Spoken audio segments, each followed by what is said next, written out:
Сначала приготовлю светлое тесто. Для этого смешиваю сливочное масло комнатной температуры и сахарную пудру.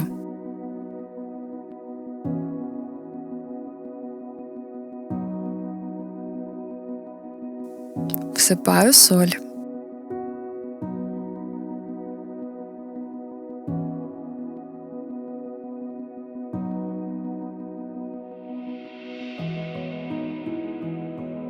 Добавляю одно яйцо.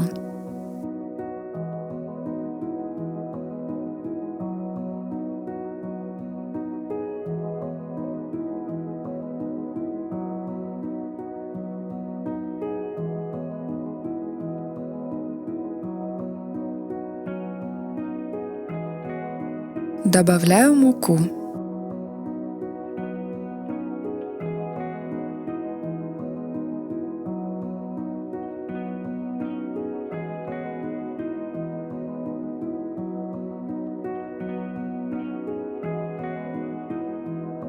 Когда тесто станет тугим, начинаю вымешивать руками.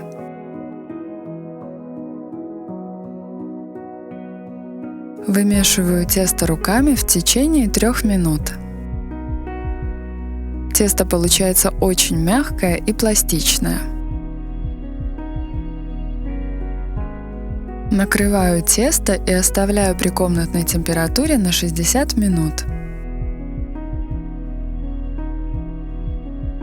Теперь приготовлю шоколадное тесто.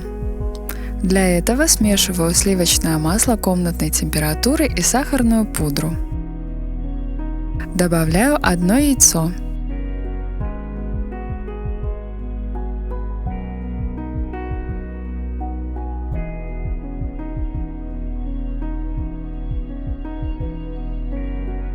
Добавляю соль.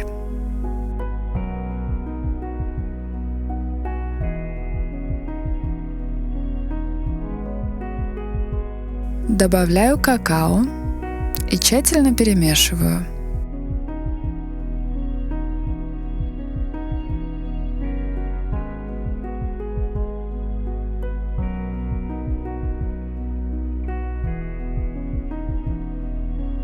Небольшими порциями добавляю муку.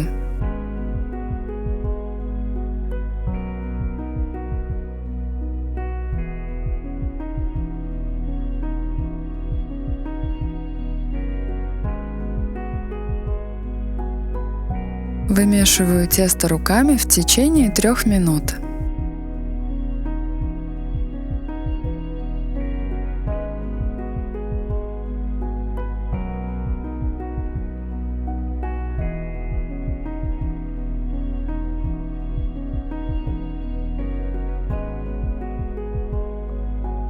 Накрываю и оставляю при комнатной температуре на 60 минут. Сейчас приготовлю начинку. Для этого смешиваю кокосовую стружку, сахар и половину белка от одного яйца.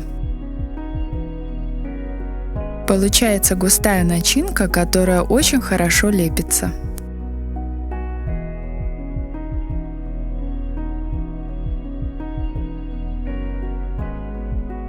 Раскатываю светлое тесто между 2 листов пергамента до толщины примерно 2-3 мм.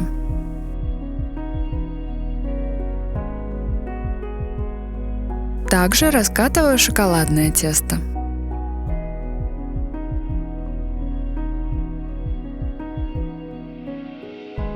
Кладу белое тесто на шоколадное и придаю тесту прямоугольную форму.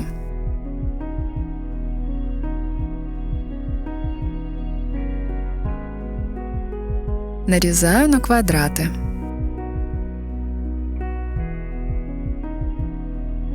Каждый кусочек прокатываю скалочкой, чтобы тесто удлинилось и соединилось.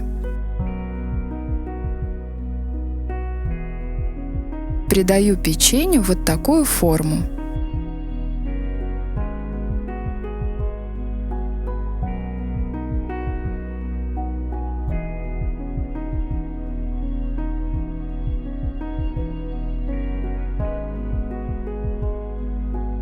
Помещаю начинку внутрь И формирую печенье вот таким способом. Друзья, ставьте лайк этому видео и делитесь им в соцсетях.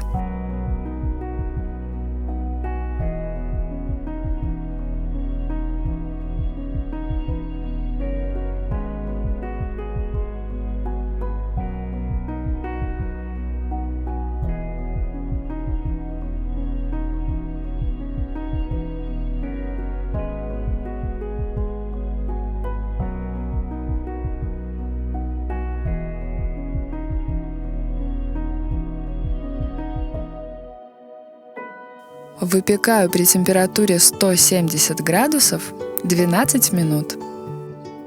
Друзья, посмотрите, какие получаются необычные печенья. Я такой формы еще не встречала, и мне она очень нравится. Она, конечно, завораживает и выглядит очень привлекательно.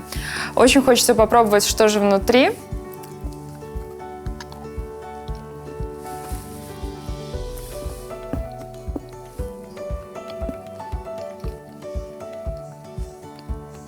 Помимо того, что это печенье шоколадное, оно еще внутри с кокосовой начинкой. Это очень необычно и даже чем-то напоминает батончик Баунти. Я думаю, что это печенье удивит любого вашего гостя и понравится особенно вам. Заворачивать это печенье можно как шоколадом внутрь, так и шоколадом наружу. От этого будет меняться только рисунок вашего печенья. Вот здесь я заворачивала шоколадом внутрь, а вот здесь шоколадом наружу. И у меня завитушки получились разного цвета. Очень интересно получается, такие необычные зебры. Очень красиво смотрится на столе. Несмотря на то, что печенье выглядит вот так затейливо, сделать такие завитушки получается не сложнее, чем завернуть голубец. Обязательно попробуйте приготовить и делитесь в комментариях, что у вас получилось. Ставьте, пожалуйста, лайк этому видео и подписывайтесь на канал, если вы еще не подписались.